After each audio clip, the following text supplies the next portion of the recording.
ಅಣ್ಣ ಅಂದ್ರೆ ಅವ್ರದ್ದು ಎದೆ ಹೊಡಿತೈತಿ, ಮಾಮ ಅಂದ್ರೆ ಮನೆಯಾಗಿನ ಅಂಟಿನನ್ನು ಬಿಡುದಿಲ್ಲ, ಅದಕ್ಕೆ ಸರ್ ಅಂದ್ರೆ ಎಲ್ಲ ಚುಟ್ಟ. ನಾಳೆಗೆ ಸ್ಕೂಲಿಗೆ ಬಾನಿ, ನಾಳೆಗೆ ಸ್ಕೂಲಿಗೆ ಬಾ ಜೊತೆ. ಓಕೆ, ಪ್ಯಾಂಟ್ ಹಡ್ಕೊಂಡು ಹರ್ಕೊಂಡಿರೋದು ನೋಡಿ.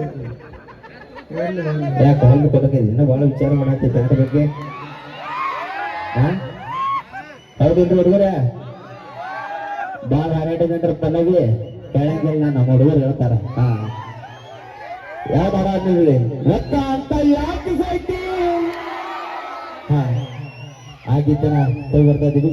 ಮಾಲಕ ಬಾಯ್ಲಿ ವಿಷ್ಣು ದಾದಾ, ಹೌದು ಲೈವ್ ಎಲ್ಲೈತಿ, ಮತ್ತೆ ಲೈವ್ ಐತಿ, ಹಂಗೈತಿ ಹಿಂಗೈತಿ ಅಂತ ಹೇಳತ್ತಿದ್ದಿ. ನೀವು ಲೈವ್ ಐತೈತೆ ಬಂದಿರಪ್ಪ, ನನಗೆ ಗೊತ್ತಾಗೈತಿ. ಇರ್ಲಿ ಗೊತ್ತಾಗೈತಿ ನಿನ್ ಕಷ್ಟ. ಅಣ್ಣ ಹಂಗಾಗಿಲ್ಲ, ನಾ ಹಿಂಗಾಗೈತೆ ತಿಳವನಿ. ಇರ್ಲಿ ಹರಡ್ರಿ. ತಮ್ಮೆಲ್ಲರ ಅಧ್ಯಕ್ಷರಿಗೆ ರೊಕ್ಕ ಅಂತ ಯಾಕೆ ಸತಿ ಆಗಿದ್ದನ ಇದುವರೆಗೆ ಎಲ್ಲರೂ ಅನ್ಕೊಂಡಿರಿ ನಾವು ಹಾಡಿಲ್ಲ ಅಂತೇಳಿ. ನಾವು ಹಾಡಿವಿ ಅಂತೇಳಿ, ನಾವು ಹಾಡಿಲ್ಲ ಅದನ್ನ ಹಾಡಿದವರು ಪ್ರಶಾಂತ್ ಕಾರಟಿಗೆ ಅಂತೇಳಿ ಮೂಲ ಗಾಯಕರು. ಅದನ್ನ ನಾವೇನು ಸ್ಟೇಜ್ ಮಾಡಿ ಹಾಡಿ ವೈರಲ್ ಮಾಡಿದವ್ರು ಅಷ್ಟ. ಟ್ರ್ಯಾಕ್